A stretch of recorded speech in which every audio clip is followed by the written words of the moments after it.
been talking about calls to action this week. Our question of the week comes to us from Tatiana. I think might be on a lot of your minds as well, especially as you're thinking about how to use calls to action here on this platform. So take it away, Tatiana. Hi, thanks so much for taking my question. I'm Dr. Tatiana Kolodkov at Therapy Mindfully. I'm a licensed psychologist and owner of Project YASP LLC. My question is, why is it that individuals sometimes don't engage in call to actions? What are barriers? What gets in the way of people engaging with calls to action? Like, what's going on there? So the first thing that I want to say is that first, we don't know why, right? We can never really know exactly what's going on for people. It could be that they're letting their stories run and they go out of the room. So the first encouragement to you is to just resist the urge to assume what's going on for people on the other side of the screen. But for the purposes of our conversation today, let's just assume that someone is there playing your story and they just choose not to engage. What could be going on? So I'm going to give you 3 different things to think about that I hope can help you as you're deciding how to craft your own calls to action. The first, quite simply, is to consider the size of your audience here. At any given time, we have some different numbers we can be working with. There's the follower count, like the number of people that have signed up to follow what you share. Of those, as I'm sure you've noticed, it's just a fraction of the people following you that are actually viewing your stories. Of those people, we'd only expect a fraction of them to actually engage. So for example, while I'm fortunate to have like over 3,000 people following me on this platform, there certainly aren't 3,000 people watching every one of my stories, and it's usually just a much smaller subset that are engaging regularly with the stickers that I put up. Reframe your expectations and know that it likely will be kind of a small group of people. It also could be dependent on the actual topic that you're discussing, that call to action is connected to. And so I'm going to drop it in the description when I save this after the live is over. But this week's blog post has some great information for you with some questions to help you think about as you're structuring your calls to action. Does this make sense given my relationship with the person on the other side of the screen? Have I built the necessary trust to be asking this of them? But especially at the very beginning, it can be really helpful to kind of prime the pump. Like, plant your own question. That is totally okay to do. For example, if you put up a question sticker, you would go in and just answer the question yourself. And that might feel like cheating or something. But remember, what is the goal here? The goal is to generate conversation, to help serve my audience with really good content. And a good call to action generates more conversation.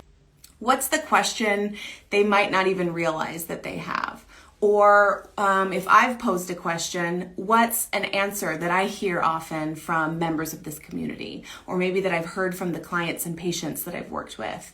You can kind of plant these things to then give you a jumping off point to share more content. Haritha says, oh yeah, it worked. So Haritha has tried it, okay? To my second point, which is, have you shaped your audience's expectations of what you will do with their responses? If you're just putting up a question box, people might wonder, is my identity gonna be shared? Will a screenshot be shared?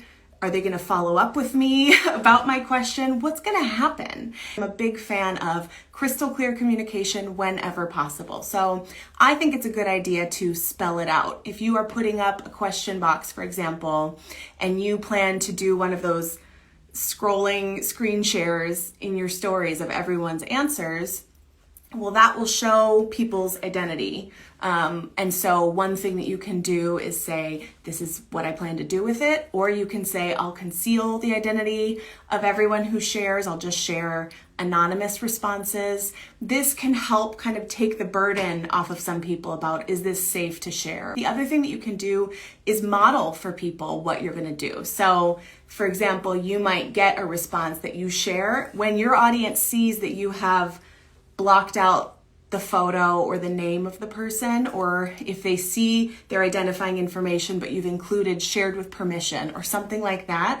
Again, that's going to help manage their expectations of how you're handling their engagement, and it's going to remove that barrier for them. You're giving options rather than just question. Yeah, you segued perfectly into my final point. Think creatively about how you can use different call to action types in conjunction with one another. And one of my favorites is what I call the tumbleweed effect. You put up a question and it's like, there's nothing. It's just a dry desert. You can start with something really simple. I really like for this, the poll sticker, just 2 answers. Make it just a really simple yes, no. You can do like the double positive or double negative. Like, do you love sitting in traffic? And then the 2 answers you give are no, and then like, hell no, or no in red, or whatever. This is going to invite people in because it's very low cost to them. It's about something fairly innocuous, but maybe you're working up to a whole conversation about emotion regulation and managing the rage that comes up in frustrating situations. You're starting with something very simple. So Tatiana, just thinking about you and the content you share, starting with a poll sticker that's like, do you tend to imagine the worst case scenario or the best case scenario? And then people will answer. And I don't know your audience as well as you do, but I'm willing to bet most people will answer worst case scenario. Then you can follow up with a slider sticker that says, okay, imagine a situation that you're fearful will go poorly. I'll consciously try to shift your thoughts to the good, in a good direction. And then you can do a little slider sticker with like a little brain or a thought bubble or something, and they just slide it over. And this is, I love this kind of an engagement because you're not really asking them to answer a question, you're just inviting them to interact with what you've just shared. They're just like, okay, yes, I am trying to shift my thoughts to the good. So you've got a poll sticker, then you follow up with a slider sticker. Then you can say, how hard was that for you just now? And put up a quiz sticker, which gives you, I think you can do like anywhere between 2 and 4 answers. And you can say like easy peasy, kind of difficult, very difficult, friggin' impossible. Then on the back end, you'll be able to see who voted for what. And what you can do, Tatiana, is follow up in the DMs, if you're comfortable, with individual people who said, gosh, that felt impossible. And you can say, what got in the way? Like you can ask them a follow-up question, or you can say, if there's one way that I could make it easier for you, what do you think that would be? This could then prompt you to create a whole new piece of content. And if you do this enough, with enough of those responses, your chances of engagement on the next thing you post is going to be that much greater because it's come from them. It hasn't come exclusively from you. Does that make sense? Is this helpful? I would really, really like to know, because I think this is something that cuts across all different niches, all different topics that we're sharing about. But the idea is we want to remove practical barriers. So bringing it back to Tatiana's question, I think some of the barriers are practical. Some of the barriers have to do with sense of safety and trust.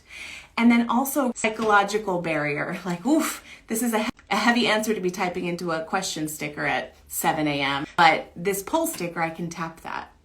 And then I can slide this over here. And I see that Tatiana is showing up consistently and seems to be engaging in a responsible way with what other people are telling her.